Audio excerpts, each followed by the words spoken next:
So we're going to kick off with a small introduction. So who is Jessy and what does Jessy do?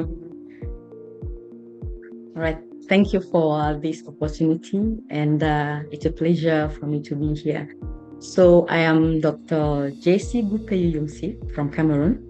I am a medical entomologist currently working as a Women in Vector Control Regional Coordinator for West Africa at the Pan-African Mosquito Control Association, abbreviated PAMCA, driven by a vision of an Africa free of vector-borne diseases.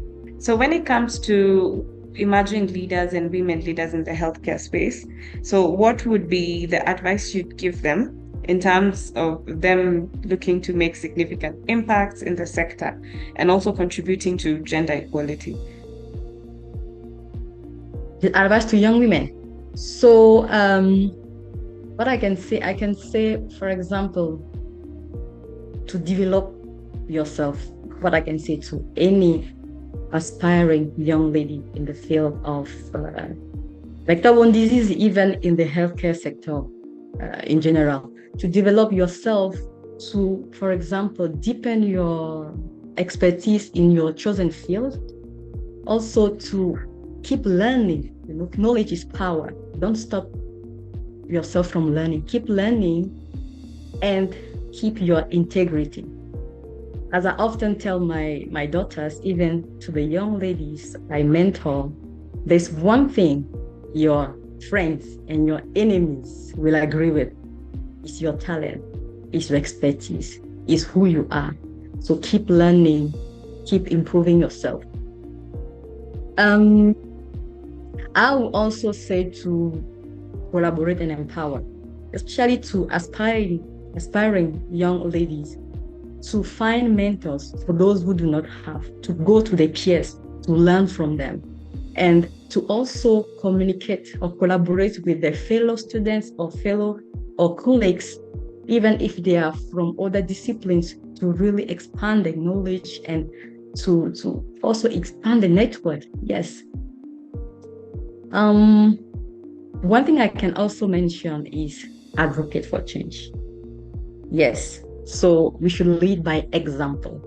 We shouldn't always wait that the change comes from the other person. Let's start. Let's do it let's lead by example. By, for example, identifying and address barriers in gender equality, and also speak up and advocate for policies that promote gender equality and inclusion. Is really important. And I would say every woman has a role to play.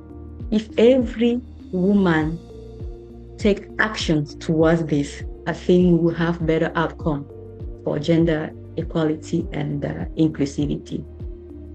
The last thing I can mention that sometimes we can ignore is I will tell them to be persistent and resilient. Changes take time and they will face challenges. It's normal. Challenges are part of our journey. They should actually learn from the challenges and also celebrate success as small as it can be. They should celebrate success. They should keep pushing forward, and also importantly to take care of themselves, because you cannot perform well if you are mentally and physically not okay. So while they are doing all this great stuff, they should not forget to take care of themselves. So yes, this is my advice to the aspiring or young female in the public health sector. That's very good advice. I can attest to that.